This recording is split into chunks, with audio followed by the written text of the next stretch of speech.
ഇതും കുറേ ദിവസം മുന്നേയുള്ള വീഡിയോ ആണേ.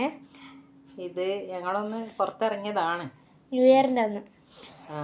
New year.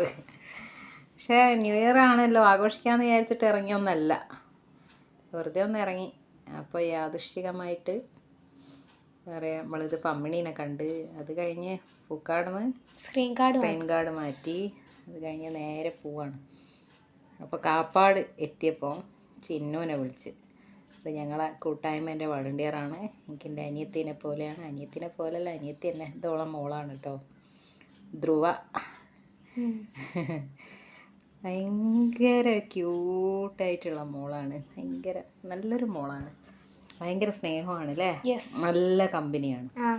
അപ്പോൾ ഞങ്ങൾ അങ്ങനെ തന്നെ കാപ്പാട് ബീച്ച് പോയി. കുറേ സമയം നട്ടുച്ചക്കാണ് പോയത്. അതുകൊണ്ട് എന്തായി, ആള് കുറവാ. അതുകൊണ്ട് അധികം സാധനമൊന്നുമില്ല, കഴിക്കാൻ പറ്റിയ അധികം സാധനമൊന്നും ആയിട്ടില്ലേനു, വൈകുന്നേരമല്ലേ ആവുള്ളൂ.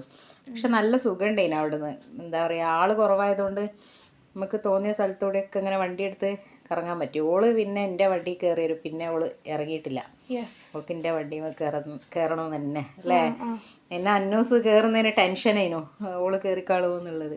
പക്ഷെ ഭയങ്കര രസേനോ, ന്യൂ ഇയർ ആഘോഷിച്ച മാതിരി തന്നെ ആയില്ലേ ശരിക്കും. എവിടെയും പോകാനൊന്നും ഇല്ലേനു, പക്ഷെ അന്നെന്തോ അങ്ങനെ ഇറങ്ങി. അപ്പോൾ ചിന്നുവിനെയും കിട്ടി. അതാണ് നല്ലൊരു അടിപൊളി. ഒരു ടോയ് വാങ്ങി, ഒന്ന് ഓക്കും വാങ്ങി, ഒന്ന് ഐസാവൊക്കെ വാങ്ങി, മോനും വാങ്ങി. കുറേ സമയം അവിടെ തന്നെയായിരുന്നു. പിന്നെന്താ, ഉപ്പിലിട്ടത്, പോപ്കോണ്, ഐസ്ക്രീം, അതൊക്കെ കഴിച്ച്. അതൊക്കെ ഒന്നും കഴിക്കാതെ ഒന്നല്ല, അതൊക്കെ കഴിച്ചിട്ടുണ്ട്. ഫോട്ടോസ് എടുക്കൽ ഒക്കെ നല്ല രസമായിരുന്നു. അപ്പം ഇങ്ങനെ നമ്മൾ പ്രതീക്ഷിക്കാതെ പോകുന്ന സമയത്താണെന്ന് തോന്നുന്നുണ്ട് എൻജോയ് ചെയ്യാൻ പറ്റുക. ഒക്കെ പ്ലാൻ ചെയ്ത് പോയാൽ എനിക്കൊന്നും നടക്കലില്ല. പ്ലാൻ ചെയ്ത് പോകുമ്പോൾ എന്തോ അത് നടക്കലുമില്ല, പോകാൻ പറ്റലുമില്ല, അതാണ് സംഭവം. ഇങ്ങനെ പോകുന്നേരം പിന്നെ അവിടെ ഞങ്ങളങ്ങനെ നേരെ പോയി. പോക്ക് വിശക്കുന്ന, എല്ലാവർക്കും വിശന്നോട് ഇങ്ങനെ ഉച്ച ഭക്ഷണത്തിൻ്റെ സമയമൊക്കെ കഴിഞ്ഞല്ലോ.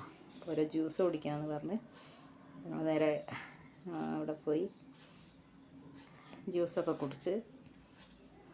പിന്നെ ഭയങ്കര വരാൻ നേരത്ത് ഭയങ്കര വിഷമമായിപ്പോയി. മോള് ഭയങ്കര സങ്കടത്തിലായിരുന്നു, ഇനി എന്നാ കാണാമെന്നൊക്കെ പറയും. അപ്പോൾ ഇത്രയൊക്കെ ഉള്ളൂ അല്ലേ. ബൈ.